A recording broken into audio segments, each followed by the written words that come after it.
Musical Talk, the UK's independent musical theatre podcast.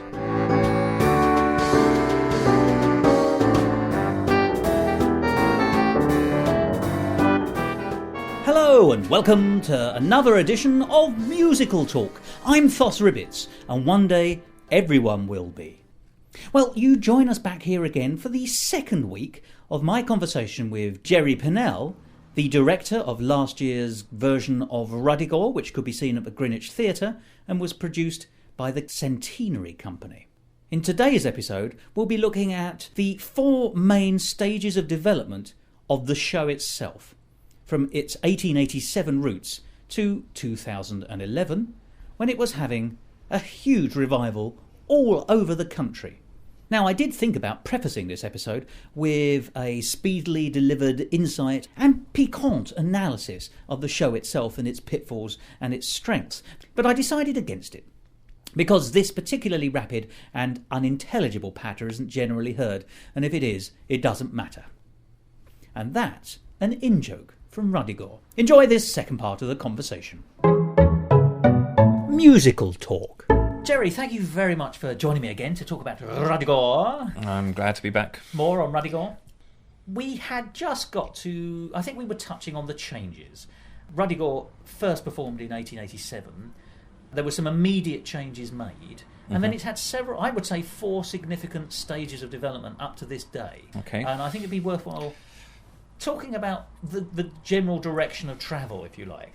And then, because what this gives you, and anyone who's producing a version of Ruddigore, is a smorgasbord opportunity. There's no fixed text, essentially. And so you have to make decisions with this one, which you wouldn't have to do with others, which is which overture, which songs. Should we keep this in? Should we keep all these verses in? Should we take this out? Should we use this? And I want to talk to you about how you came to your decisions, but I think that will only be sensible if we can explain why those choices are actually around in a way that they aren't for any of the other GNSs. So Gilbert and Sullivan opens with Ruddigore in 1887, and it's changed almost immediately. We've spoken about the title being changed, and you've spoken about the removing of this turgid 3-minute drudgy march that precedes the Ghost High Noon.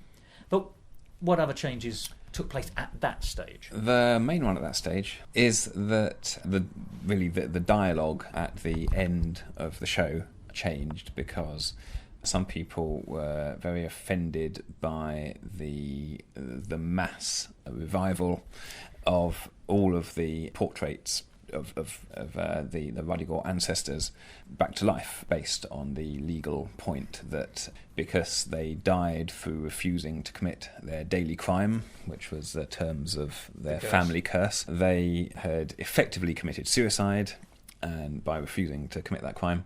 And since suicide is a crime, they had committed a crime, and therefore they shouldn't have died. So very it rescinded their death by curse. Yes.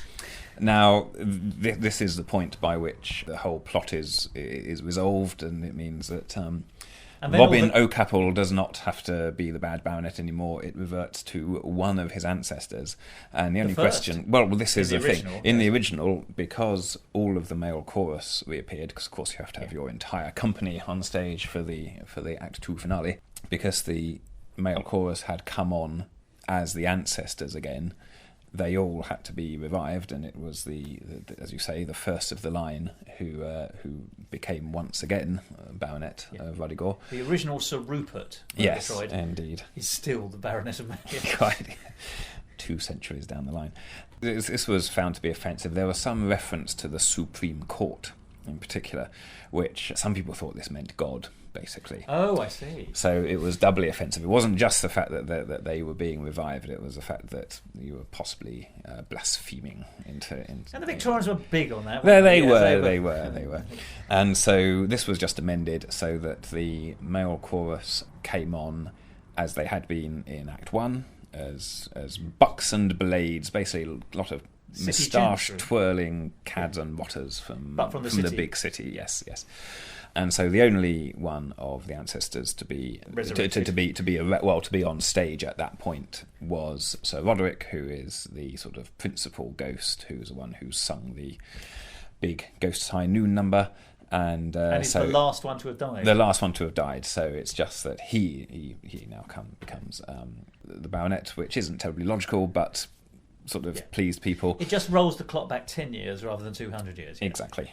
And so that seemed to also, keep everyone happy. He's not quite alive, is he? Because it sort of suggested... He does say, I'm practically alive. Yes, so, it's a splendid little fudge. Indeed. So that's really the big change immediately. And the patter song, because it's had a history of patter songs, this one. We're not talking the trio patter song. We're talking about when after the ghost scene... when they have promised that Sir Rithens, i.e. Robin's death, will be really painful if he doesn't do his daily crime, he decides to give in and do his daily crime. He'd sort of been subterfuging away from it, but now full-bloodedly he's going to go for it. And he was given... Yes, he has a recitative in which he says away remorse and compunction hence. And comes round, sort of, gradually brings himself around to the idea that he will knuckle down and be a bad baronet, because not out of any sort of sense of family duty, but just because it's been pretty clearly pointed out to him that they will bump him off nastily, yes, if he doesn't. And so that was followed... He's going to cark it. So that was followed by a number in which he sort of sang, well, I used to be like this. For 35 years I was sober and wary, but now... My favourite tipple came straight from a dairy. Splendid. Which is a good line. It is a good line. It is a good line. And Sullivan set this to a rather nice melody. It's light. Yes, it's light. It's not. It's not hurried. Yeah, and there's no edge to it. There's no edge to it. No. And then at the end of this, he toddles off, and then on come the next characters to do their bit. Gilbert objected, I think, quite reasonably to this, and asked Sullivan to reset it to a tune which would suggest, I forget the exact words, but basically would suggest of him singing it sort of quite desperately, and then sort of going off almost in a whirl at the end of it. Sullivan didn't do this, and for some reason which I don't know, Gilbert actually rewrote the number. He wrote a completely new set of lyrics. So he cut the song essentially. He started again. Effectively, yes. So completely different metre and everything. Sullivan then set this.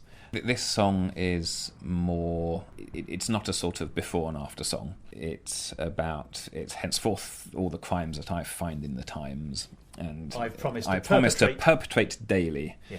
So it's how I'm going to do it. It starts off how I'm going to do it, and the first verse ends with saying a baronetcy is exceedingly nice, but the title's uncommonly dear at the price.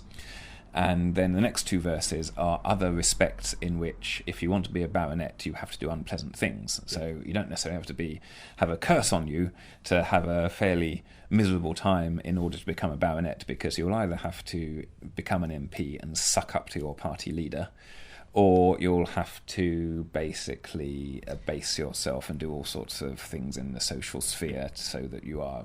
Found athenaeums and local museums. Yes, quite.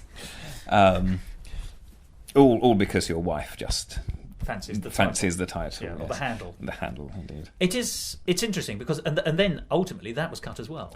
Well, I don't think that was. I think that stayed in for the original run. For the original run, yes, but it was cut later on. And just to say about the music to that one, it's got a tune which is a little more urgent, but still not really the sort of thing that would take him off in a rage at the end of it. It doesn't match his emotional position, does it? Not enormously. It needs work, shall we say. It definitely needs a good actor to bring it off, because and a good singer, because on its own it isn't a very good exit song for someone who's in the depths of despair, yes, because he's really caught between the devil and the deep blue sea. And bearing in mind we'd have the Nightmare song in Iolanthe, we know that it can be done. There's a much greater sense of pain and dread, angst really, in that than there is in these two numbers. I would have to say I'm going to agree with you here. I mean, we've discussed this a lot of times off the record. We don't think either of them are really very good patter songs. Gilbert has done better elsewhere. Yes. And indeed, for 35 years I've been sober and wary is a nice enough song, but it's not very funny. It's just a song. I've seen it made funny, but it isn't itself funny. It's clever.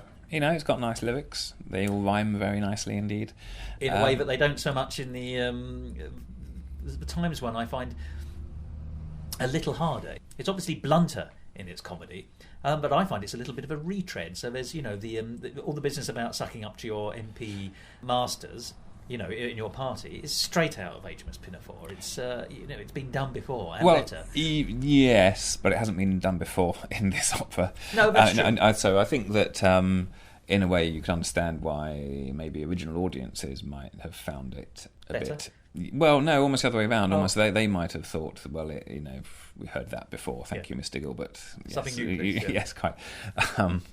Whereas a modern audience who you might get an audience coming along to Ruddigore who's never seen a GNS, and so it gets a titter. Which is your favourite of the two? Yes. In and out of context, possibly different answers. I think. Not if you were. I'm going to talk about which one you picked and why later yes, on. So yes. if I said you could sing one of them, which one would you choose? I quite like the Sober and Wary song, the original one. Not a great tune. I prefer the words to the tune. When I first heard the tune, which I didn't do till fairly recently, I was a bit disappointed. I was hoping it was going to be a little bit punchier.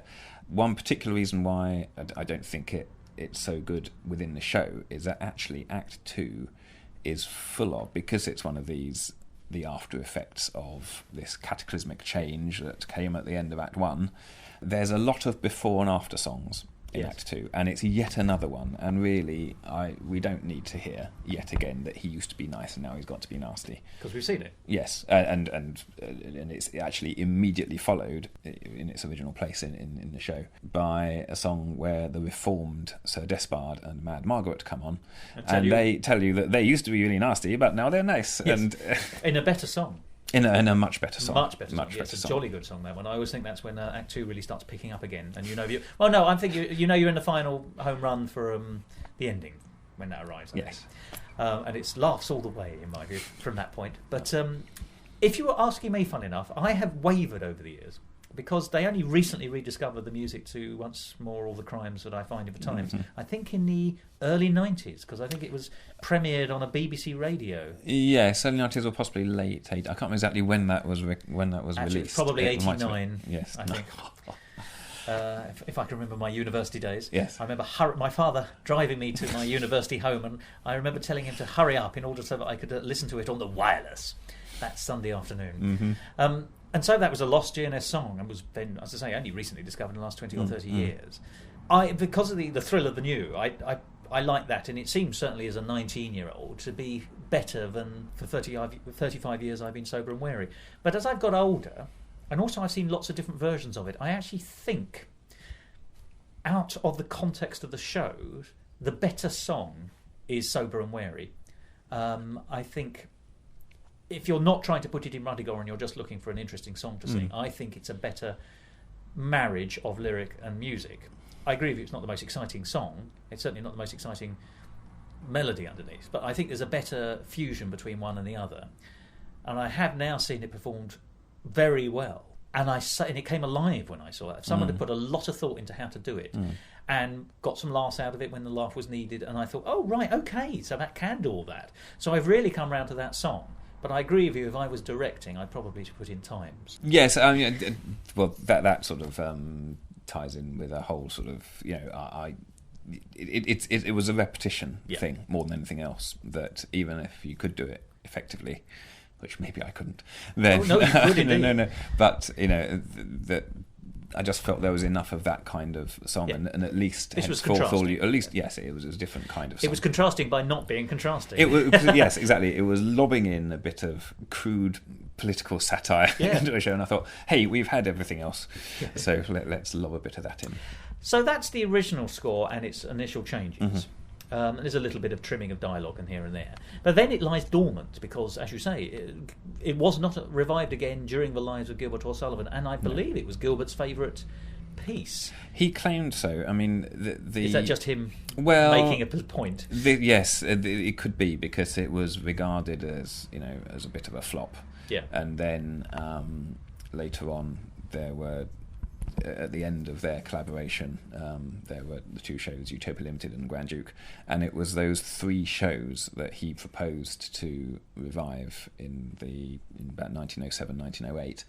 After Sullivan's death. After Sullivan's death. And Doily Cards. Yes, indeed. So apparently these would have to be revised versions. Yeah. Whether it was just revised libretti or whether it was score as well, we shall never know. But was it really because he thought they were great shows that deserved to be revived, or was it because they were the ones that he'd got a lot of stick over and he was being pig-headed and saying, no, I will bloody well prove, or ruddy well prove, that these are good pieces. These are good pieces, because he did always. But they are good pieces. Yes. As it happens, yes. He's not wrong.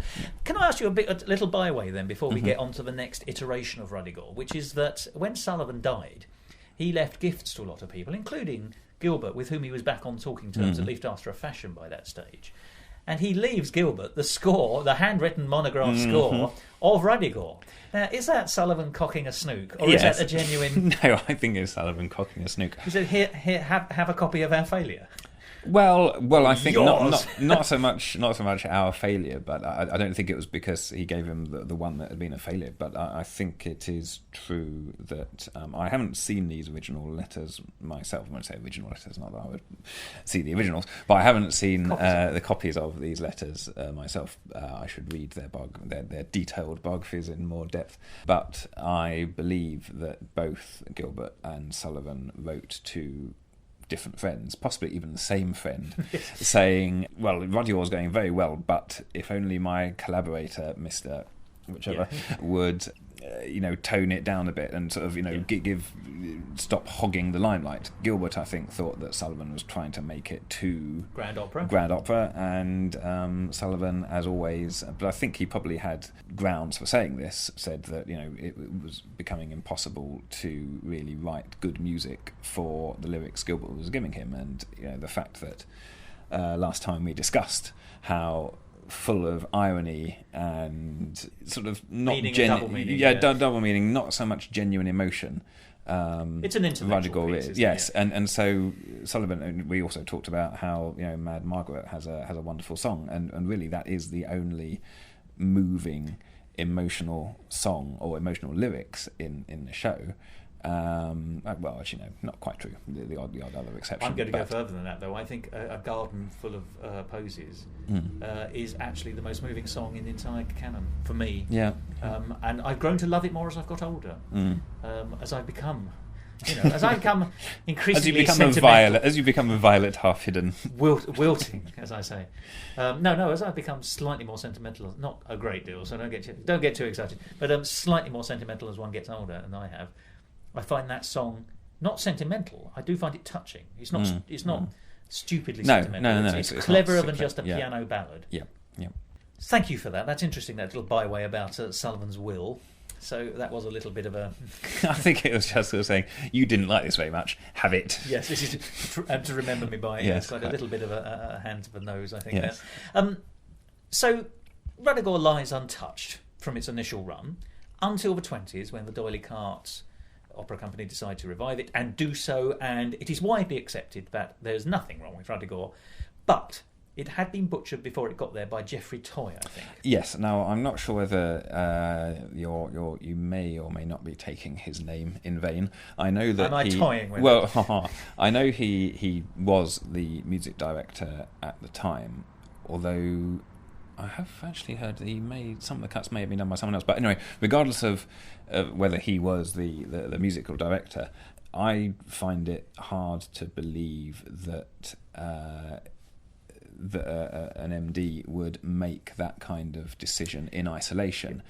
Certainly when it came to the decision to cut certain songs, surely the stage director would have had something to say about that and would have said, this doesn't work. So these things that are known as the toy cuts and so on are probably not just not just him. I would imagine. I could be wrong. I wait to be corrected. Well, it's funny you should say that, because I'm sure I've read somewhere that there were 2 people involved anyway. Anyway.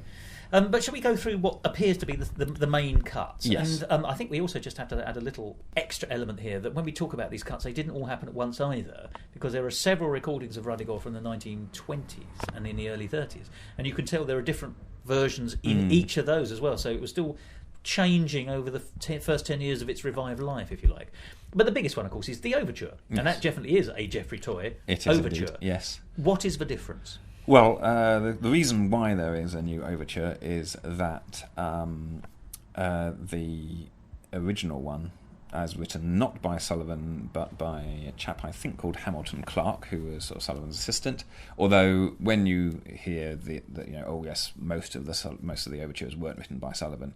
He wrote about 5, I think, and the others he did leave to his assistants. But I'm sure that we know in at least one of those cases that it was closely supervised by him. Yeah. So I'm sure he'd have said, right, put this number here, put that number there, put that number there. Songs 1, 4, 7 and 8, stick them together. And it may even have been Sullivan who would have written some of the bridging links. So, you could effectively say they were. It's done Sullivan. In Sullivan's name, and Sullivan didn't change it. Indeed. So, you have to accept tacit approval, if nothing else. Yes. Yeah. That included music from one of the cut numbers, which we'll come to later on. So obviously, rendering it redundant immediately. Yeah, well, since the GNS overtures are medleys of, broadly speaking, tunes from the operas.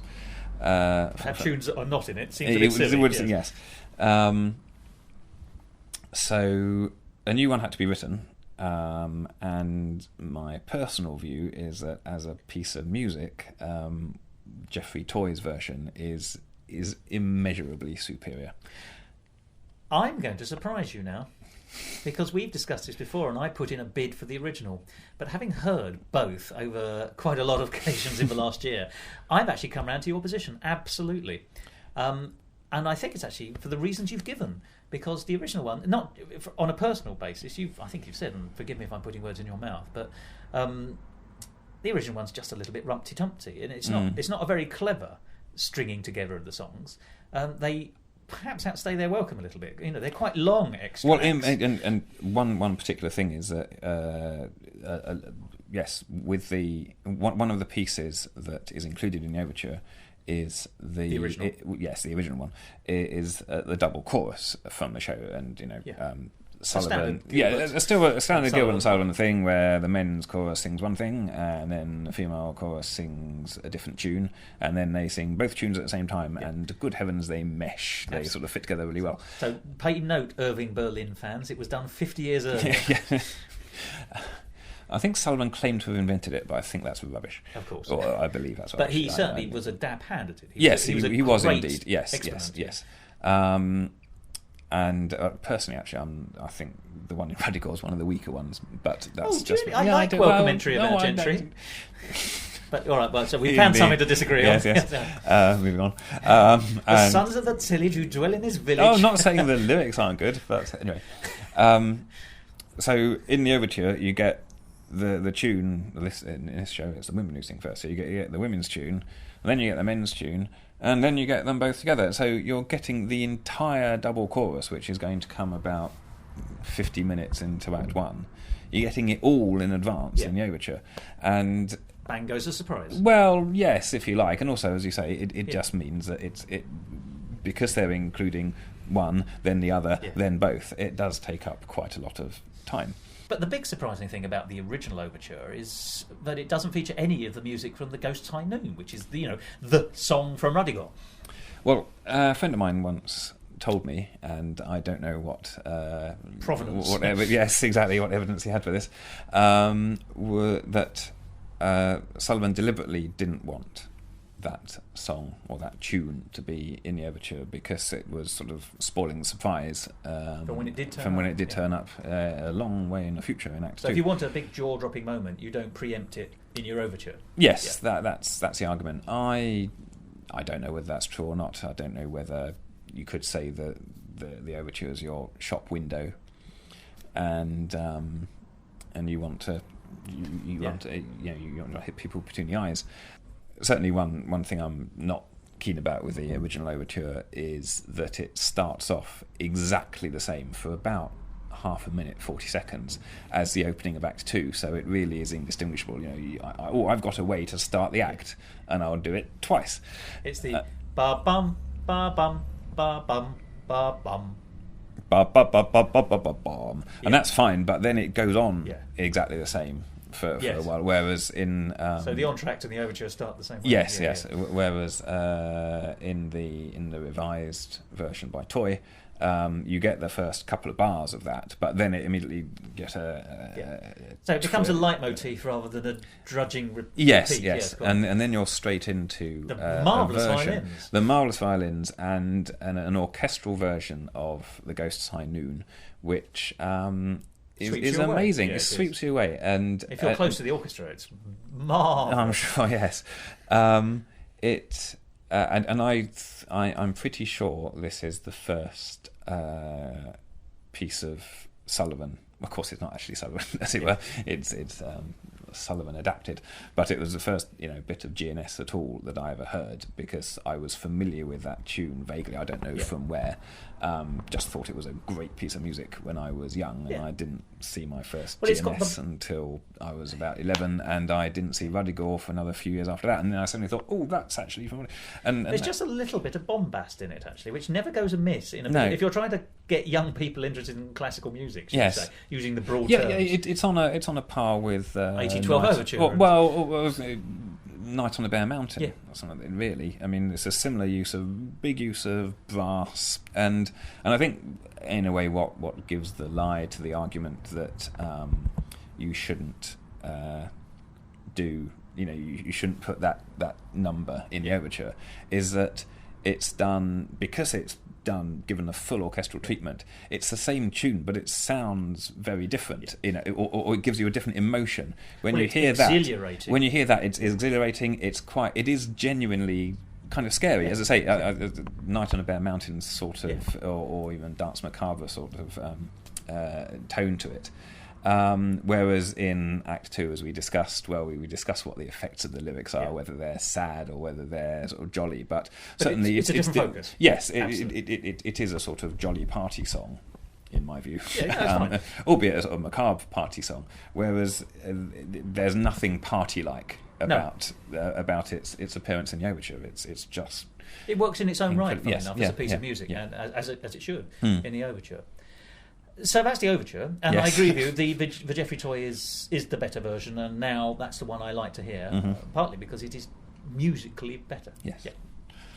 The next significant cut, I think, from the 20s run is something that I don't think lasted very long at all, but it's The Battle's Roar is Over. Yes. Now, The Battle's Roar is Over is a tender, usually, depending on the quality of the singers, but it's a tender duet between Rose and her current beau, who at that stage of the proceedings is Richard Dauntless, the humble sailor. Or it's actually normally West Country rather than Cockney, but although not always, I have to say. I've seen some very interesting interpretations, but we'll talk about them later. We'll come to them later. But usually, he's a simple sailor, and suddenly they're in high poetic romance. And so my understanding is it was cut for character purposes. Yes. And then put back in almost immediately. Well, probably a combination of character and just getting on with it. I mean, I agree that from a character point of view, if it is sung in a tender manner, especially by Richard Dauntless, the sailor, it's a bit of a gear change for him.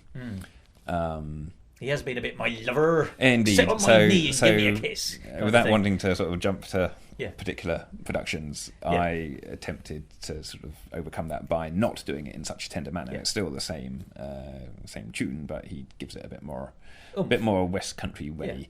So there's partly that if as sung, it is a tad soupy for those two, especially at that point. And the other argument that I imagine might have been used at the time is just, from the point of view of not delaying plot development. Ruddigore has quite a long Act 1, not enormously long, but one of the longest. And so it could well have been felt in the 20s, Get them in, get them out. Yeah, exactly. We can just do without this. Yeah. It's a shame in a way because it means that which I think is probably one reason why it's often reinstated, that you feel that these two characters have encountered each other and had a bit of dialogue, and they kind of deserve a musical consummation, yes, as it were. As it were. But so as you say, that I think was the cut that either lasted the shortest time or at least was applied most inconsistently. I think you would hear it on some recordings, but maybe, of course, those recordings may just have been done for completeness anyway. Well, I've been told that, yes, although it was recorded in some of the 20s recordings, although not all of them, it wasn't in production. Mm-hmm. They had cut it. Mm-hmm. But I'm always surprised that it's Richard's character that they say is out of character, because I think Rose is out of character in the song. If you're going to play the character game, I'd actually rather keep it in, because I think it's a nice song and it should stay there. And I agree with you, I think it has a dramatic function, which is to give the two some connection after they've ostensibly fallen for each other, but actually Rose, as we know, is a cold fish in real terms, and is actually on the make. And in this song, she actually expresses genuine and tender emotional. In fact, it's the only time she expresses any genuine emotion for a character who is made very plain that she doesn't actually fancy later on, because there's only one character she genuinely does like as well as want his money.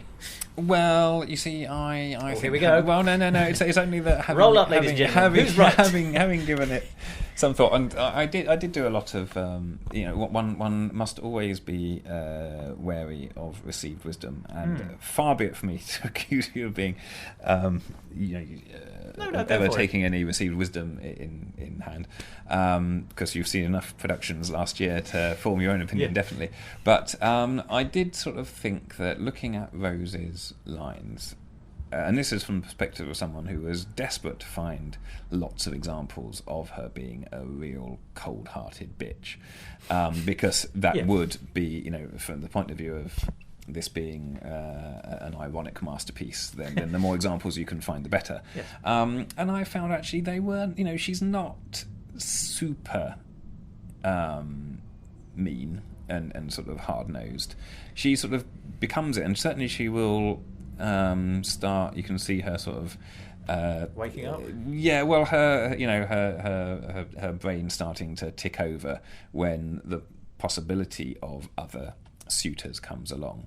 But you think she does genuinely fall for him briefly? Well, I think she's in that what she's been waiting for a long time. Let us not forget, is someone to propose to her, because the Book of Etiquette, which she lives her life by. Yes, it says that she can't be forward to anyone, but it's been established earlier in the show that none of the local young men will propose to her, because they are all sort of struck dumb and made very diffident by her extreme beauty, and so they won't declare themselves. They're too diffident. Indeed, they are diffident, modest, and shy.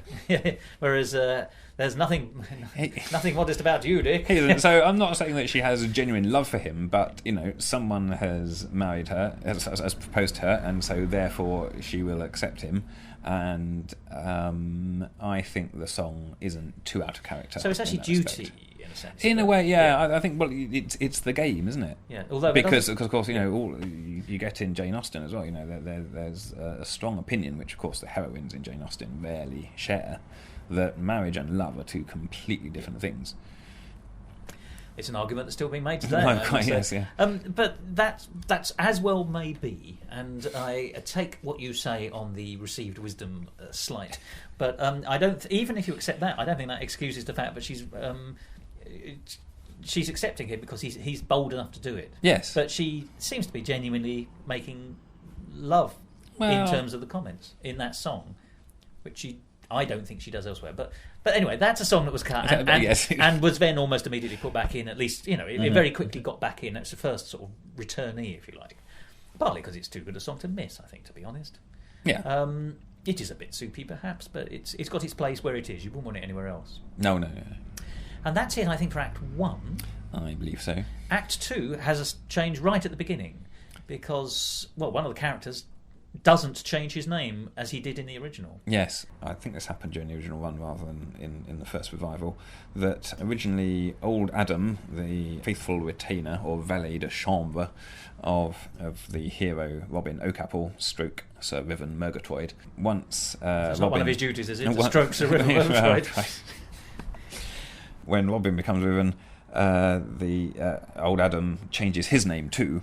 To Gideon Crawl, which is a suitable name for a black-hearted villain's steward. Yes. Yeah. So he changes his role from retainer to steward, and the steward yes. is a much more he's a henchman, basically. Jodhpurs and whip kind of thing, yes. isn't it? Yes, quite exactly. And he's the one giving bad or evil advice. Yes, to the newly installed or newly returned Baronet of Ruddigore, who's Sir Riven. But as a result of that name change being not made, although he still goes on to become the bad steward. Yes, he just doesn't change his name. He's still Adam, old Adam. Yeah, and so a 2-verse song duet, yes, at the beginning of Act 2 was reduced to 1 verse because the second verse referred to this name change. Yeah. The second verse isn't as good anyway, though, is it? I mean, it's got some slightly difficult lyrics to make work. Yes. Think. It unfortunately, the whole number, I don't think, is Gilbert at his best. It's a very odd opener. It's an odd opener. That's the main problem. I think whether you do it as 1 verse or 2, it's hard to pull off. He said, in the knowledge that he didn't pull it off very well. Oh, I don't say that. I mean, because in your version you did restore, and some versions restore the 2 verses. Because if you're going to have the song, make it worthwhile. Yes, that's kind of my feeling. I fully understand that. And I actually prefer it when they do. I like it when he changes his name, because I agree. Gideon Crawl is a great name. perfect name for a bad steward. So in the 20s, we've already got the shortened version of the Act 2 opener. Mm-hmm. We've cut out the Dirge March before the Ghost High Noon. Yes. But in the 20s, they cut both the patter songs. They did, yes. Of course, well, there was only ever one, as it were, at the time. But they yes. neither revived. No, and so they cut henceforth all the crimes. They didn't reinstate for 35 years, and they also cut the recitative beforehand. So basically, at the end of the ghosts telling Riven that he has to knuckle down. And they return to their frames. He has a very short bit of dialogue instructing old Adam, as he now is, not Gideon Crawl anymore, that he must go and fetch a lady on his behalf. So he's willing to commit crimes, but he has to do it by getting his stewards to do the crimes. Yeah. And he does it in dialogue. He does it in dialogue, yes. So then off he toddles, no song to carry him off. He just has to go off in a whirlwind of anguish by himself. Now, the next piece of music, do you know if the melodrame, which is the underscore for the fight sequence between Dame Hannah... I'm pretty sure that was always in. Right. I think it was just cut from recordings because on its own it's a fairly odd piece of music. Yes. Certainly I didn't hear it until I saw the next iteration of the musical book. I'm not going to talk about that, which is the 80s version, until we finish the 20s cut, which is, I think, the saddest cut of all, which is the finale, or half of the finale. The finale is, in a sense, 2 songs. 2/3 of the finale. Well, yes. Yeah. It's a new song, which is what I like to think of as the Basingstoke ending. Yes. When a man has been a naughty baronet. Indeed, and expresses deep repentance and regret. You should help him if you're able, like the mousy in the fable. That's teaching in my book of etiquette. Yes. Well, it's. I mean, it's not glowing lyrics. No, I love them. I'm saying them in that tone of voice because I think they're very clever and pointed, and and also it's one of those things that it's nice to give the character, at least in some shows, it's nice to give the characters a kind of send off each. And everyone gets a verse, as it were. Yes, and it has been such a sort of hodgepodge of an episodic Act 2 that kind of reminding you that Rose Maybud still exists isn't a bad idea. I couldn't agree more. I mean, I love the ending. I love the Basingstoke. I think the Basingstoke ending is the funny ending. Yes. And then it cuts into a reprise of the Act 2 closer, which is the Lily... Act 1 closer, but in a different time signature, which is also interesting. A bit of playfulness on... musically a bit weird, has to be said, because it fits much better in 3/4 time, and this is a reprise in 4/4 time. But it has a kind of spiky charm, which is what you want for the ending. Yes. Yeah.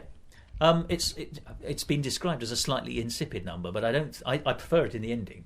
But of course, what they did, they cut out the Basingstoke elements of that, the naughty baronet verses, and went straight into the reprise of the Lily and Bee song. And not the spiky version either. Yeah. Just an absolute retread of as it had appeared in the closing moments of the Act 1 finale, and then it appeared in the closing moments of the Act 2 finale.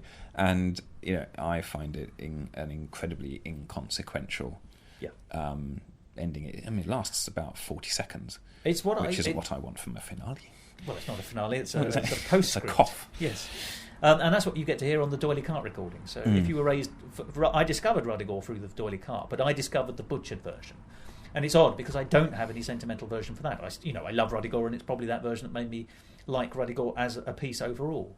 But I'll just be thankful, because if it hadn't been for that cut, awful though it was, we wouldn't have had the new Geoffrey Toy overture. So that is true. And also, I wasn't there in the 20s, so I can't say I missed too much. Yeah. But the next iteration, if you like, the third iteration, is so that 20s version, it settled down over time, but that then became the standard repertory D'Oyly Carte version until D'Oyly Carte wind up in 82. And it stayed on their books right till the very end, I think. And I think one thing to mention is that all these things are cuts from what was a sort of fairly long show, and what's interesting is that I guess this is a mark of how because the copyright resided with the D'Oyly Carte Company, and they had a sort of very respectful approach, which as we know, possibly in the long run did a lot of damage to Gilbert and Sullivan, because certainly it's felt that their performance style became quite sort of fossilized. But there was, with the exception of the overture, which is only really just a medley anyway, but there was never any sort of they cut things. They didn't go and dig out earlier cut lyrics by Gilbert and reset them or anything like that. Very sort of respectful approach, as I said, or perhaps more respectful to Sullivan than to Gilbert, generally speaking. But it wasn't bringing anything back. It was boiling it down rather than... No, and it wasn't replacing it with anything. They wouldn't dream of getting in... all I mean is contrasting this to other... the standard practice elsewhere in musical theatre, where if you've got a number that doesn't work, or you've got a show that you want to revive, and it's by two dead lyricist and composer, then Liberty Hall, you get into, or even sometimes if they're still alive, just interpolate a number by a different creative pair completely. New songs by Andrew Lloyd Webber. Well, yes. Unheard of by Harold Arlen and Yip Harburg in 1939. No, I couldn't agree more. But that's, if you like, where we are, because the Ghost High Noon was actually sung at the very last Goodbye D'Oyly Carte concert, so it was how Ruddigore was remembered in that. And that could have been the end of the story, except that it came for its centenary, its 100 years. It came to the New Sadler's Wells. I was lucky enough to see it, and it was the first time I went to the theatre on my own. I was 17, and I still have the poster up in my parents' house. It meant so much. I've been looking forward to it immensely. I can tell you. But that was the beginning of the tide turning on Ruddigore, when things were reinstated. It probably coincided with that, movement towards authenticity in all things musical and period instruments from Baroque music. It's part of that sort of let's go and dig out everything that exists. And in a way, that's what happened. So the 87 version, and I still remembered Harold Innocent, as all people, was playing Despard Murgatroyd. Very interestingly, not quite the way you might expect it, but still in that jovial way that he had. Which I think works for Despard, slightly camp jovial way perhaps. But I can remember it very clearly. But it revived the original overture, and that's when I think I fell in love with that version. It revived the Basingstoke ending, the ending as it should be, and is now nearly always used. Yes. Nearly always, not always. No, I think it is. You can tell how universal it's become, because the chapel version of the vocal score, which was issued. They obviously had one done in at the time of the original production, and then they did another one with new plates, looking rather more modern, in presumably around the 50s, with all the cuts in it. But if you buy a chapel score now, it's all the 50s version. But then for the Act 2 overture, Act 2 finale, they just go back to the Victorian plates. Oh, really? So it's very difficult to read because it's in a completely different sort of But it's the typeface. original. But it is the original. They didn't bother to actually reset it. Cheap. Yeah, exactly, cheap. That's really interesting. Although I'm going to tell you later on, because we'll talk in a minute about the variants. I did see at least one version last year that retained the 20s version. They probably used very old chapel scores out of a library. I'm sure they did, yes. In fact, I'm almost entirely certain they did. Or they were keen to get down the pub. They were in a pub. However, so they reinstated the ending, and that, if you like, was when that ending came back. And quite right too, because that should never have been cut. That's absolutely without doubt. The Battle's Roar is Over was in it. The Melodram was in it and recorded in the soundtrack recording, because there was a soundtrack recording of this on a double CD. One of the first of those I'd seen as well. Double LP. Oh, well, possibly. My parents had. Yeah. Not for me. Yeah. You either got or you haven't got stylus. Oh dear. Let's pause for a There'll moment. be a moment's silence. Thomas Ribbits, who died today. And what was interesting was they reinstated one of the Patter songs, but they didn't reinstate the second verse of Gideon Cruel. But the Patter song that they went for was Sober and Wary. And I'm not sure, but I have a feeling it's because once more all the crimes that I find of at times hadn't yet been rediscovered. They had the lyric, but not, I believe, the music. Well, I'm going to counter you there, because you'll see me and you'll raise me 5. Yes, because I have my recording of the radio production that you hurried 2 years later. 2 years later to see here, rather. You could have seen it if you wanted. Well, I looked at if the you wanted wireless to as I was stare at the listening to video, it. Yes. And that used Henceforth All the Crimes, and it referred. There was an interval talk on all of these things with the wonderful David Mackey, and he referred to the fact that there had been an earlier version, and this series of GNS they did on the radio was extremely thorough, and generally speaking, if there were cut numbers, they would include them in this interval talk. He would say, you got them as an extra. You got them, yes, indeed. And he referred to for 35 years, but I think he actually explicitly said the music's been lost. So possibly they record. My thought not 35 was years that they'd. So no. He referred to because Henceforth on the Crimes was in the show. Oh right, okay. And he referred to the fact that there had been an earlier version, 35 years, but I think he actually says the music's been lost. So either they were doing it at exactly the same time, and they had, or I wonder even whether Henceforth All the Crimes, the second version, was known to exist. And the reason, which is why the BBC did it, but they didn't know that for 35 years I've been sober and wary had been found, and or they started recording it earlier. They could have recorded it a couple of years earlier, because they did have to do all 13 in the series. The whole batch, and that the reason why New Sadler's Wells did the original one was because it was the original one. Yeah. No messing with these rewrites. We're not going 4 days in. Indeed. No. What they heard on the first night and nothing more. Yes. But the big thing about the 87 production, the Sadler's Wells version, is that it, if you like, almost set the clock back originally to the opening night. But opened the doors, if you like, to the mix and match opportunity, which has continued on to the next iteration, which I think is actually a published version. This is... and you know this better than I, a book at the beginning of this century? Yes, I believe it was about 2000. So it was this century or last century. That's a discussion for another day. Yes. That's Oxford University Press. It is the work of David Russell Hume, who I think was also the MD probably of the New Sadler's Wells. I think it's based closely on that production, and it really is all the material from that production plus more, plus alternative versions. You're saying the book, therefore, was 87 but with variations, but I think the big difference is, am I right, that it actually included Once More All the Times? That it included both versions of. It really included all the versions of the music from the original production, including pre-production.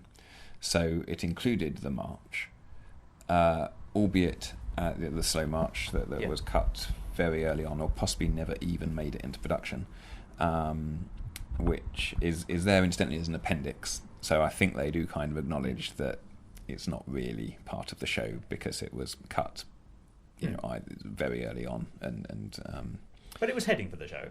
Yes, it was heading for the show. I mean, I think the question always with these things is if the original collaborators cut something, why would you put it for back? Artistic reasons? Then why would you put it back? You might want to. You might just want to do a completist thing. But so it included both versions of the patter song for Riven. It included a sort of variation on the Act 2 finale, and it included both the one verse and two verse versions of the Act 2 opener, The Gideon Crawl. the Gideon Crawl song, and everything else was all present and correct. It included The Battle's Always Over in its proper place, as it were, not as an appendix, because of course it was there. There was no question of it being cut. And the one sort of interesting thing from the point of view of anyone interested in sort of tracing the history of the show through these various iterations that you've talked about is that basically it won't help you do that, because it ignores completely anything that happened in the 20s. There is no, it would be lovely from a sort of comparison point of view. Yes, historiographic. Yes, to sort of for it to indicate where things were cut, because there were a lot of minor cuts made in the 20s as well, actually, which I have to confess, having heard the New Saddlers Wells version, which is effectively this version, it tightens things up. In the Act 1 finale, there's a bit of music when Sir Despard, evil Sir Despard, having been tipped off by Richard Dauntless the Sailor that his elder brother Riven is still alive and disguised as Robin O'Capple, giving away a bit of plot there for anyone who's lost track by now. If you've managed to avoid it for 125 years, then good luck. If you got this far this conversation, you probably anyway. There's proper sort of disguised ripping off music going on. Oh, right. and Toy just sort of cut little pauses out, which to my mind make it tighter. But that's because I grew up. When I say grew up, I'm more familiar with the Toy version. If I was more familiar with the other version, I might think, how could you cut that? Those pauses are important. So it's not very helpful from a historiographical point of view, but if you want your original material, it's all there. One other interesting point, possibly, is that that OUP score also includes all the dialogue, but it includes some interesting variations on the dialogue compared with any other versions that I know. Oh. And I wonder whether that's because it may be a very early version of the libretto that they used. So again, that was an interesting read.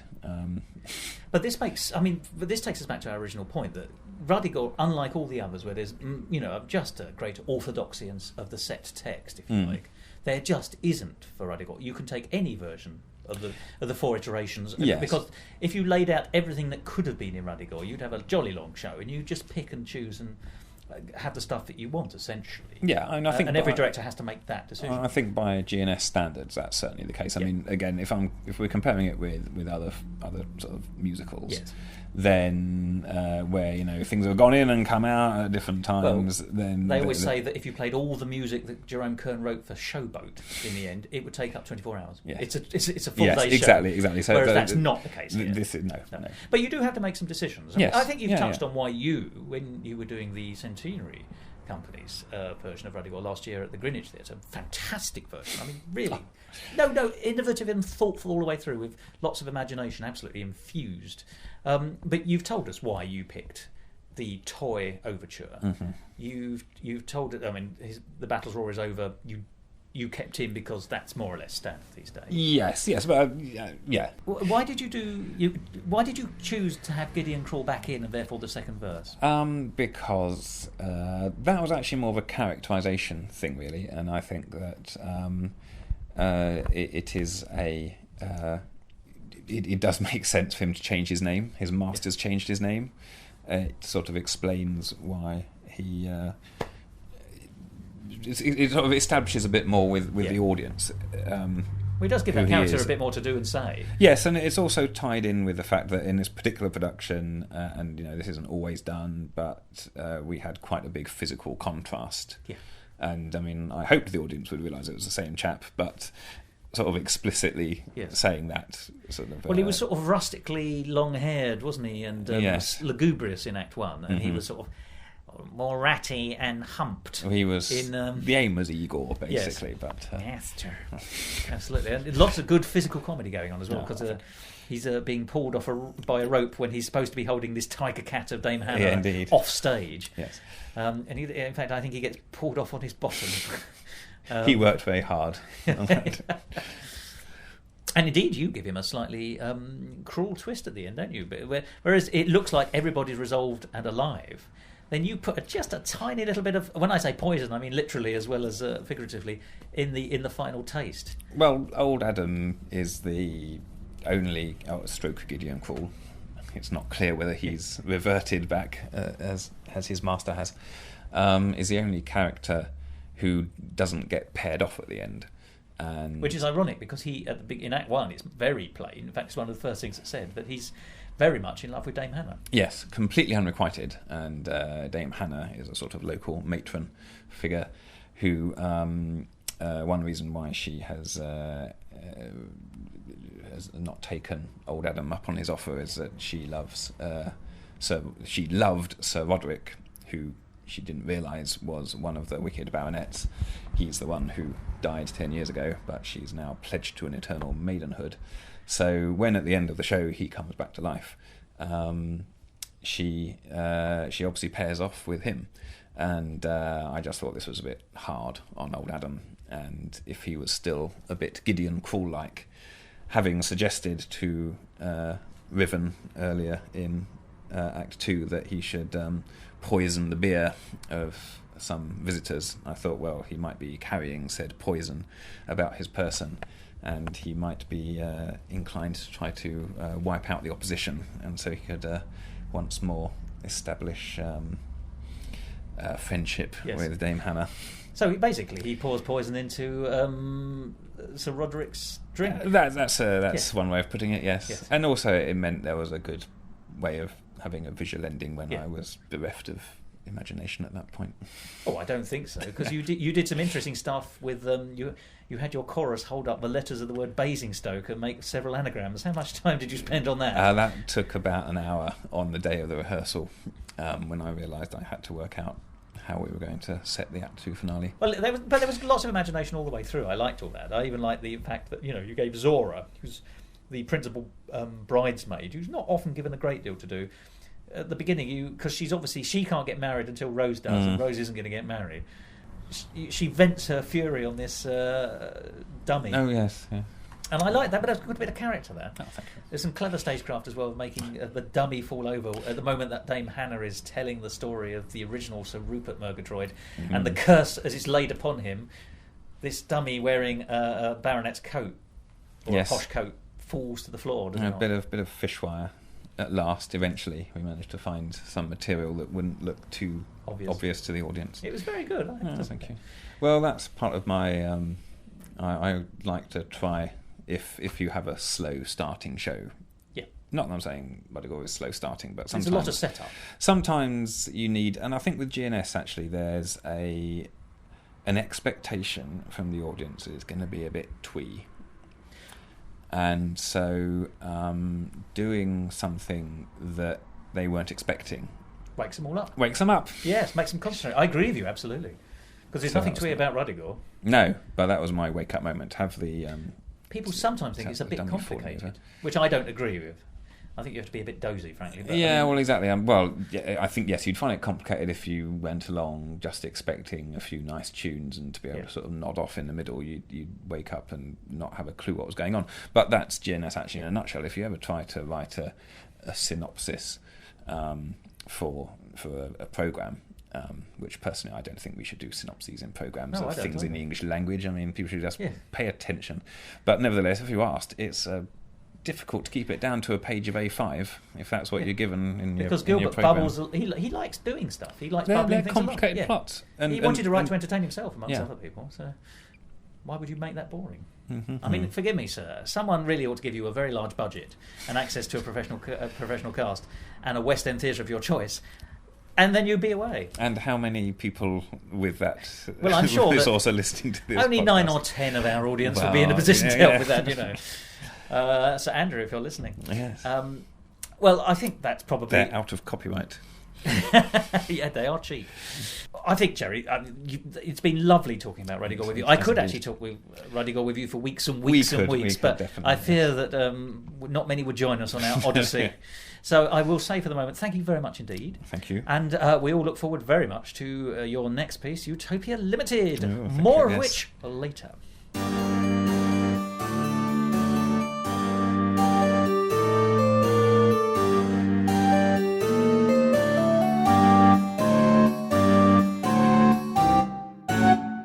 Musical talk. Well, that was Jerry Pennell, and I really enjoyed that conversation. In fact, we had to stop ourselves talking because, frankly, we could have gone on and on and on. So perhaps one day you might want to tune into Ruddigore Talk, but until that happy spin-off occurs, you'll just have to stick with us here at Musical Talk. Well, what news of the Centenary Company and Jerry Pennell? Well, I think on the day that we broadcast, the 7th of November on this occasion, you can see their latest show, Utopia Limited, the penultimate Gilbert and Sullivan operetta, which is on so rarely it really is worth catching. And certainly Jerry and his team always put on a very excellent production. So 2 good reasons to go and see it. That opens on the 7th of November, which is hopefully the day you're listening. I hope you're prompt in your downloads. I can't see any reason why you wouldn't be. But you can catch it between the 7th and 10th of November. Details www.greenwichtheatre.org.uk. Also on this week, already opened as well at the Bridewell Theatre in the Blackfriars region, is How to Succeed in Business Without Really Trying by Frank Lesser. Another marvellous show.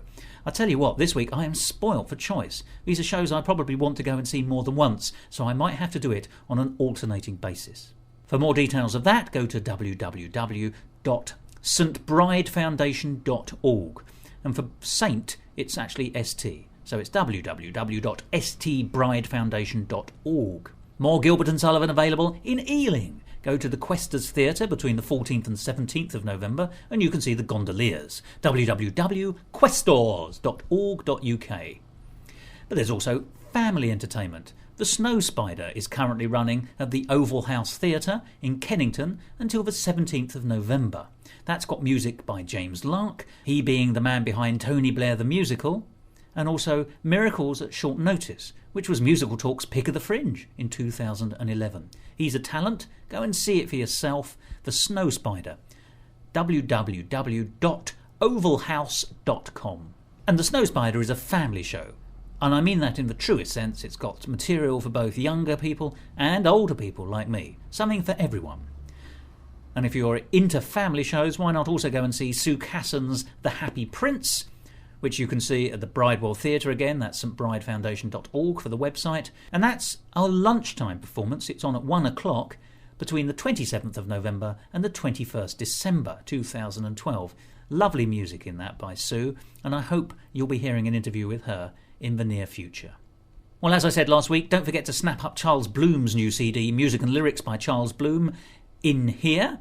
That's the name of one of the songs. It's also directions on how to find the CD once you've actually bought the casing. Go along to his website, www.charlesbloommusic.com. 1 M between Bloom and music there, rather than the 2, as you might expect. Well, that's it for me for this week. 2 weeks of Ruddigore loveliness. You know, it's just brought a tear to my eye. It's either that, or I've just prepared myself an onion sandwich. So before I go into a corner to enjoy that, it's probably time for me to say goodbye. In fact, I'm almost definite that it is. So, goodbye. And, as a final treat, here's a piece of music from The Snow Spider by James Lark that I've just mentioned. Bye-bye.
This episode of Musical Talk, edited and presented by Thos Ribbits. Copyright Musical Talk 2012, except for the music, which was played with permission, and where the copyright remains with James Lark.